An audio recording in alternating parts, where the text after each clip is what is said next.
TUNEDFIT lacing system here. What it is they've got a dual quick lace system here. So you've got an upper section and a lower section completely separate. This is similar to the R1, which I have, but the R1 doesn't have two quick laces. It has a quick lace at the bottom and then just a standard lacing at the top, 2 or 3. I'm not sure if it's 2 or 3 at the top in the R1. But here you have two separate zones here that you can tension independently. If you've watched any of my video reviews or read any of my reviews, you could probably already guess that this is something that I really love. I think it could be my inline speed skating background. A lot of time spent inline skating, playing roller hockey. I like to have my heel seated in any shoe, no matter what. If it's a speed shoe, a distance shoe, anything, I like to have it really snug across the top of the ankle. Really, I don't want to have any movement in my heel. Like I said, that probably comes from my, skating background. You always want to have your heel locked in for maximum power transfer. But when it comes to running, I don't like to have this part squeezed at all. I find this gives me a little bit of irritation. It could sometimes make my foot go numb if the upper is not shaped properly and perhaps pushes the bottom of my foot down too much into the bottom of the shoe. That's especially noticeable on inclines and ascents, not so much on downhills. That's probably the case for most people, though. I do like, even in regular lacing, some uppers allow you to kind of keep this section a little bit looser, and then it all depends on the tensioning between the eyelets and the laces themselves, the texture and the materials. Sometimes you can get a better, more customized zonal fit. Here, it kind of takes that out of the equation in terms of worrying about the laces or the eyelets or things like that. You can really just set this up independently, and I like to keep this locked down. Solomon is big on the quick lace system. I always find that it's not that much better than regular laces, because once you pull the quick lace, it tensions up everything pretty evenly, which I don't think makes a difference. You might as well have regular laces in that case. This is totally different. I can really lock this down and pretty much not touch it. This section, the tightness, how I want to have this tension here, like I said, locking my heel in, securing my foot inside the rear of the shoe. I don't really touch that whether I'm going up or down. This is another story. Going up, you want to have it looser. There's less pressure. Your foot is spreading out, more ground contact time. You're pressing into it. But then on descents, you have less of that pressure. So a lot of times on descents, you want to snug it down. So I'm not saying you want to do that every time you go up and down, but it does give you some variation if you want to loosen this up in general or keep this tighter in general than you would have at the top of the kind of lacing rows here.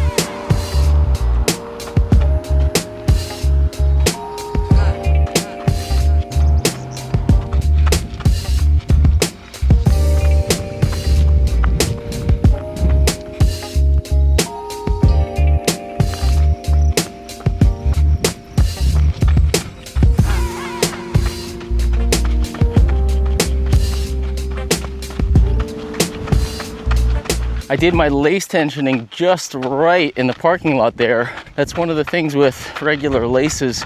If you start out on an incline, sometimes I do this.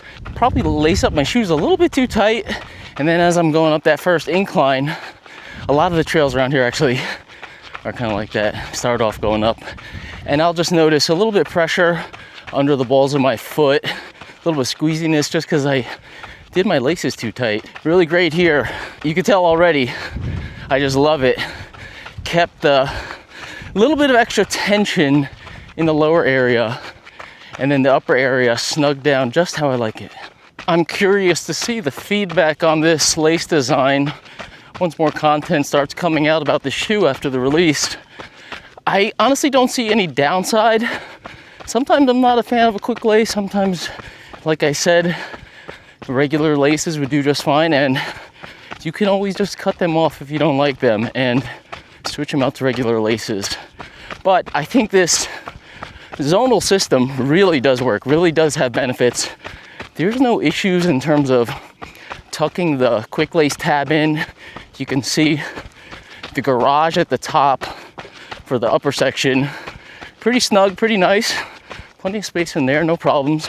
The quick lace tab is at the bottom. I'm not sure if that is, I'm sure they put a lot of thought into that, if it's better to have it at the bottom or in the middle. I think it's probably better at the bottom because then you have that tab more down towards the toes and less kind of squeezing and potentially pressing into the middle of the foot. So I like it there at the bottom. You just have to tuck the extra lace up behind a lace row or two. Not a big deal. So I went up a little rise from the trailhead there, coming back over the other side to a little gulch here. And the tension is great. I mean, like I said, I like it looser going up, but being that I could keep the upper zone pretty tight around my ankle, if I have that lower zone a little looser, I still feel very secure. So coming back down on the other side here is just feels great. Don't have to worry about maybe either being too tight at the bottom section, which is more often the case what happens to me, and also too loose at the upper lace row section, which is also another thing that happens to me quite a bit. So really independent tension. I think it's a great design. I mean, it works great in the R1. I just saw Giannis Kouros 48-hour world record has been broken in a single pair of R1, so you cannot argue with that. Speaking of that 48-hour world record, aside from just the aspects of lace tension, just got run up on by a dog, tore a decent size hole in my shirt with his teeth, of course. Man, I like dogs. I have a dog. Nothing against people taking their dogs out, but if, I don't know, there's not a good understanding of voice control or control in general here in the US. I was actually attacked once by a black lab back in New Jersey. Have a scar on my shoulder blade, so, you know, I have friends, I know people that love to run with their dogs free and stuff, but, you know, after that first attack, now just bit my shirt, tore a hole in it. I mean, it's just, you can't, every time a dog comes running up at me off leash, you can't discount those prior experiences. Really sucks. Back to the shoe and back to that 48-hour record. Aside from just the lace tensioning zonal aspect of that, you do have kind of foot swelling that comes into the equation. Obviously, Mountain Coast was kind of built on super long ultra, even multi-day type of events, and, you know, designing footwear that could last for those types of extreme durations, even in a single pair of shoes, not even swapping out for larger sizes as it gets later into the event. I mean, the foot swelling is really going to be more apparent in the lower section of your foot, down by the forefoot, even the toes, you know. If you're running long enough, blood is pooling down there, stepping on rocks, foot swelling, you know how your toes can look at the end of a long ultra. So just being on the go, able to kind of loosen that area separately is really, really helpful. Quick stop here to take a closer look at the upper here. Breathable mesh here. It seems to be different zones here. This is kind of a weave pattern, and this is a little bit denser. Should be very breathable. Definitely does not hold any water at all. You've got no Ortholite insole here. I'm not sure what type of foam. Standard foam probably. Looks like an EVA. You've got tongue gussets here, very light. The material is like a kind of a knit mesh, not too thick. Again, I don't get any lace bite at all, despite the kind of probably thinness of the tongue. I think with the lace garage over here, maybe there's a little extra in there. Not really, but I don't get any lace knot. I find the tension very even, especially since I don't have to really squeeze it down too much. I can just get it just right with the two different zones here. Looking at the rear of the shoe, this is great. I think this is perhaps lower than a lot of other shoes. A lot of them come up really high. It's soft edging here, especially in the heel. You don't have any of that separate interior bolstering I looked at in my Mafate Speed 4 Light video. Just regular bolstering on the inside, and these two parts are lower, which is nice. So I don't think anybody should have any ankle bite issues at all with this shoe. And it does come up nicely above the top of the heel around the Achilles, but there's no real, like this, sometimes that could happen, but then they'll make this edge really rigid. But this is, you can see it's super soft here. So all around the ankle and the heel, I have no problems at all. It feels really great. Heel counter is, I'd say medium. It has some kind of firmness to it, not overly floppy. It's pretty solid. There's a lace loop back here.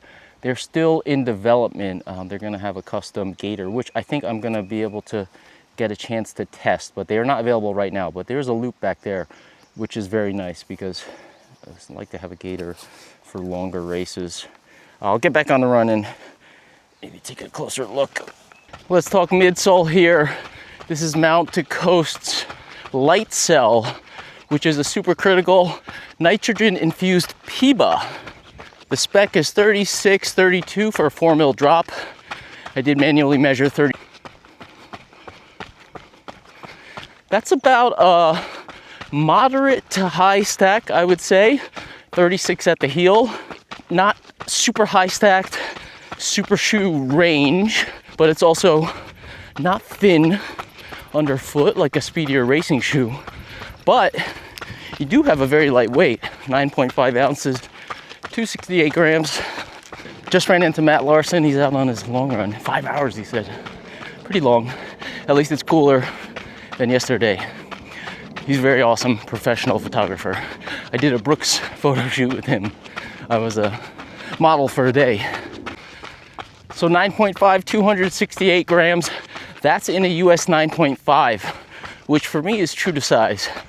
My sizing range being either a 9.5 or 10, depending on the shoe.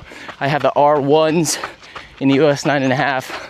I was able to try on the 10s in those, and they were very big, very spacious. So I would recommend true to size in these. I'm a big fan of PEBA foams underfoot. This one doesn't feel as soft as a notable PEBA shoe, the Tecton X3. Of course, that has a much higher stack, wider platform, so you have a more definite cushy feel in that one. This one does feel, you know, at that lightweight 9.5, which is in line with the Tecton X3 in the 9.5.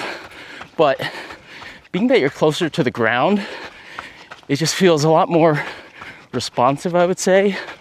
X3 has an efficient feel to it, especially with the plate.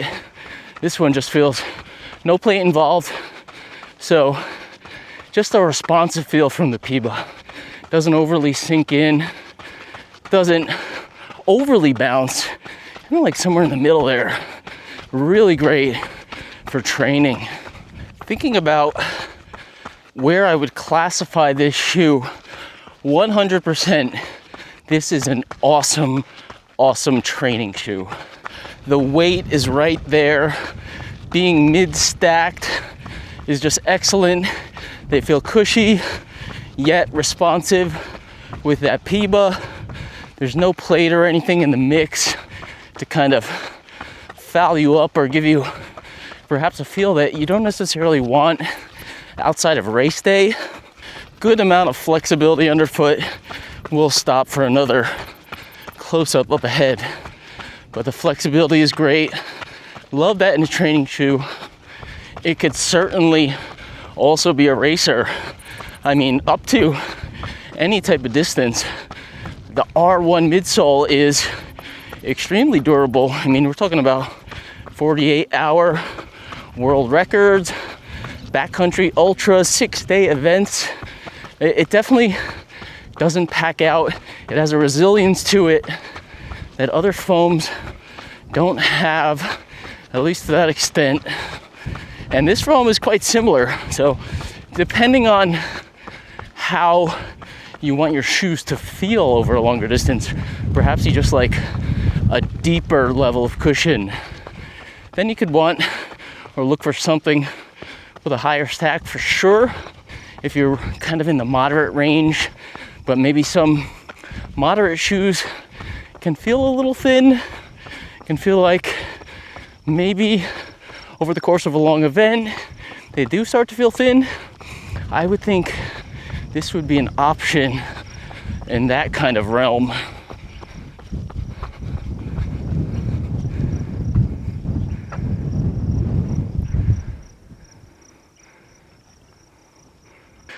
Along with the stack, I have to mention the ground platform. You got 116, 75, 91. Scanning through my measurements, that lines up with the Salomon S-Lab Ultra Glide and the Brooks Catamount 4. Now that's in terms of platform on the ground. I find the platform under the forefoot especially noticeable as being wide and pretty much in line with their ethos as a longer ultra distance based brand. You might have noticed some taper at the front of the toe box, maybe perhaps some pointiness. That's something I was concerned about initially, especially when I had them in hand out of the box. But I find that, and this is the case a lot of times, when the forefoot width is wide enough, that really makes a bigger difference than kind of the pointiness to a certain extent up front at the front of the toes. And that's the case here. I think they just pulled it in a little bit kind of to work with the rocker that they have, which I'll talk about, and also just to make it a little more maneuverable on technical trails. They didn't want to, I don't think, position it as like a cruiser only type of shoe with a big wide toe box. Miles are just cruising by here, almost at 5. I did 18 yesterday with 6,000 feet of up and down. So today, I don't know, my legs feel okay, but the shoe is just really helping me cruise along here. Really nice and smooth. So closer look at the upper here, see what I mean? I find width right here to be excellent. Take a look at the ground platform. Vibram, Mega Grip, light base, 4mm lugs here.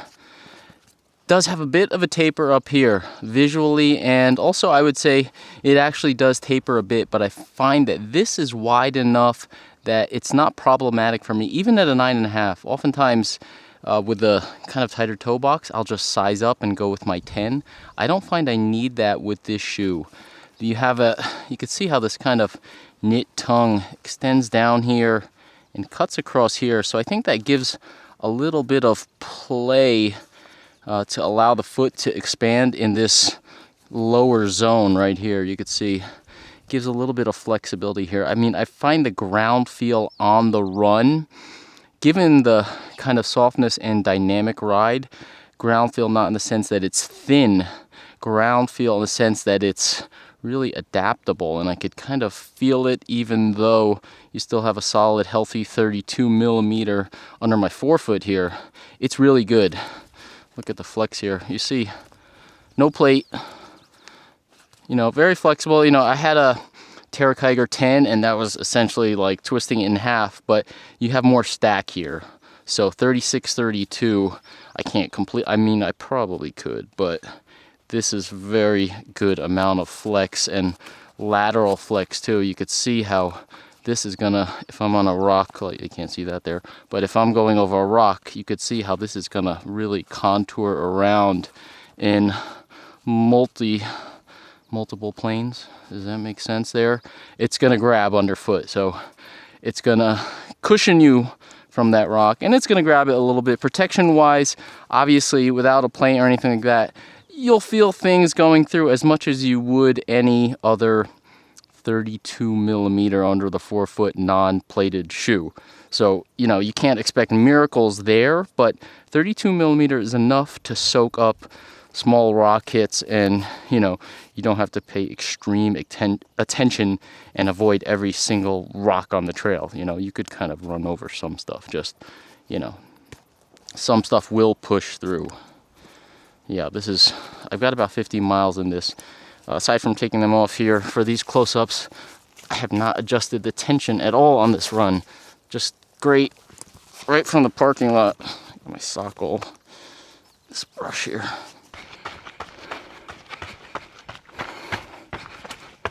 I was checking out Mount Coast's T1 tech sheet again today, and they did mention as competitors the Mofate Speed 4, which I just ran in the light version 2 days ago, first run, put up a video, and also the Ultra Mont Blanc Boa.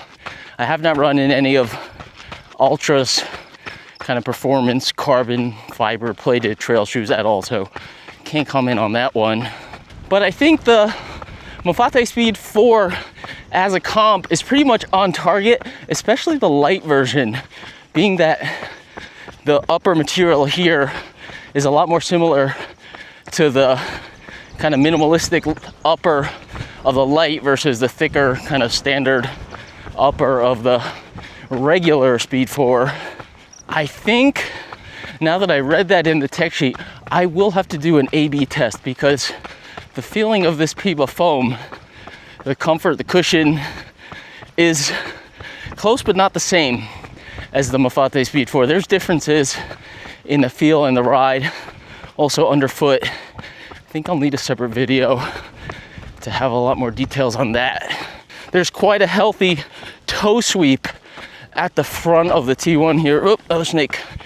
Quite a healthy toe sweep. It does help turnover, kind of moving along your foot stride a bit quicker, I find. You have that nice wide 4-foot landing pad area, as I pointed out in my close-up before, but then kind of aggressively rolls into a front rocker toe sweep. That is just what makes this shoe really, really fun to run in. It just, the cushion is nice, not overly soft. Response is nice, not overly firm, and the rocker, it just moves. And the lightweight, really, I don't know, this could be a top trail trainer, most versatile trail shoe of the year so far.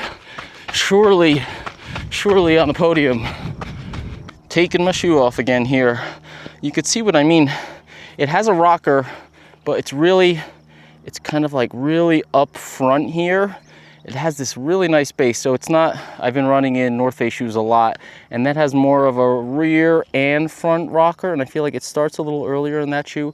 Here you kind of have, I would say this is your main platform here. For me, I'm landing here to here as I run, and it really, that toe sweep feels very apparent right from up here. So it pretty much coincides. It's like a triangle. I could almost feel it, like this front toe triangle here. You can feel how that sweep really is at that point. So I land here, and I could really feel the drop off into the sweep and toe off right at that point, coinciding. It almost, I could, in my visual mind here, I could feel that triangle rocker right at the front of the toes. It's great. It's, I mean, very smooth ride. Awesome. The ride is very balanced here. 4mm drop. It doesn't feel as flat as some other 4mm drops. It feels like good support under the heel, which is nice. But again, overall very balanced. I'm mixing in some footage from some other test runs because my route today is pretty easy, very smooth. Underfoot, it's not as pronounced of arch support. I think even R1 feels like a little bit more. Maybe they flattened it out a little bit for the trail, just to kind of give a little more flexibility under the middle of the foot and not have too much interference under the arch. I find that hurts foot security on descents a little bit. In steeper descents, I do notice that I get my foot sliding forward a bit in these. Definitely don't feel like right now, rolling terrain, ups and downs. Unless I get into very steep stuff, it feels really good. I love the level of foothold comfort especially, and security, is just when I get into those sharp descents. I feel like my foot does want to slide forward a bit. A shoe that immediately comes to mind in contrast, just because I've been testing it recently, is the North Face Infinite 3. That with the Vective rocker really pushes up into your arch more prominently under the middle of the foot, gives a better foothold on descents, steep sections, but it's also the comfort of this one. Foam is a bit softer, kind of trading a little bit of foot comfort with this one for a more secure hold in steeper descents, especially with that one. As far as kind of dancing around in technical terrain, a bit more agile running, I have no problem in these. With the PEBA foam being a bit soft, you have to be a little bit careful. You don't have as a direct connection between your foot and the ground. PEBA is soft, cushioned, responsive, but you know, with the proper management, solid foot strikes, you know, level, stable, it's definitely, I showed you how it contours really well over whatever's underneath your foot. It's really great. I don't have any hesitations taking it into more rugged terrain. It would just be probably very steep and very technical. Then I would want something that's a little more dialed, but I think that's kind of understandable. They did go with the PEBA here. You know, it's very nice, but cushy and kind of softer than what you'd maybe generally want in that type of, at least more extreme technical terrain. But what I'm running on right now, I mean, it just feels great. I showed in the close-up that kind of landing spot, broader platform on the ground from the forefoot to the front of the heel, especially as this is a slight downhill grade right now. If I land, you know, right on that platform there, it just goes, rolls right into the rocker. I'm just cruising here. It feels like I'm just gotta pick up my feet and that's it. Just goes. Hope you enjoyed this look at the Mount to Coast T1. Mount to Coast coming to trail. They are for real. This is a legit trail shoe. I could honestly reach for this one any type of training run, like all the time. Highly versatile, highly recommend this shoe. Get a little bit of everything, cushion, response, great foothold, Vibram Mega Grip. I mean, if you're looking for really a do-it-all shoe, an everyday trainer, especially with durability, Mount to Coast have been known to be durable. On top of the Vibram, you know, if you want to spend, I think it's $180. Prices are going up. This is, you know, not quite a super shoe, but I don't know. It has a PEBA foam, highly durable, really great midsole, and high level upper materials, high level lacing system, high level Vibram Mega Grip. I think the price may be justified because you're gonna get a lot out of this shoe. I've got many shoes in mind for comps for this one, so let me know what you think down in the comments. As usual, check out my affiliate links down below. Don't think you can get this particular model, but any other stuff I review or discuss, check out my affiliate links, click through those. Doesn't cost you anything, helps me out. Check out www.humblerunning.com. Sign up for my newsletter. You'll get notified on a bi-weekly basis of all the cool stuff I am running and testing in, so you won't miss anything.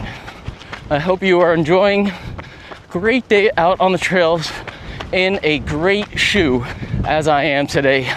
Thank you for watching. Don't tune out just yet. I ran through that creek right there. Actually stopped for a little soak.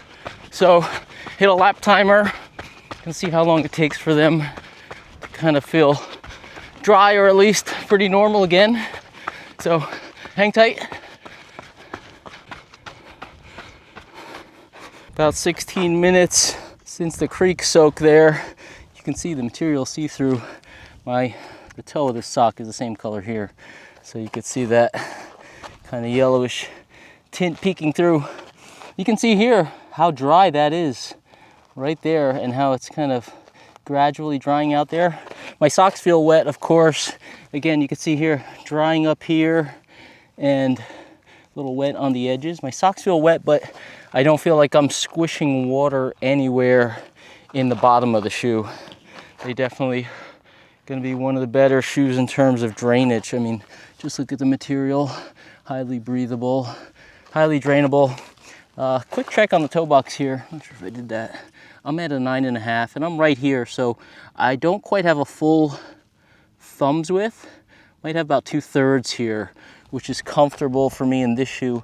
I don't know if I'd want to size up if I was, you know, mount to coast 6-day kind of, you know, even whatever, longer than a couple hours. I'm not sure if I would want to size up.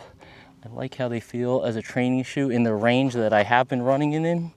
But you do have 2/3, a little bit of narrowness up here, so you could potentially go up a half a size if you were thinking of them as a long ultra shoe. But I'm not certain on that. I would have to try them on. I like this 9.5.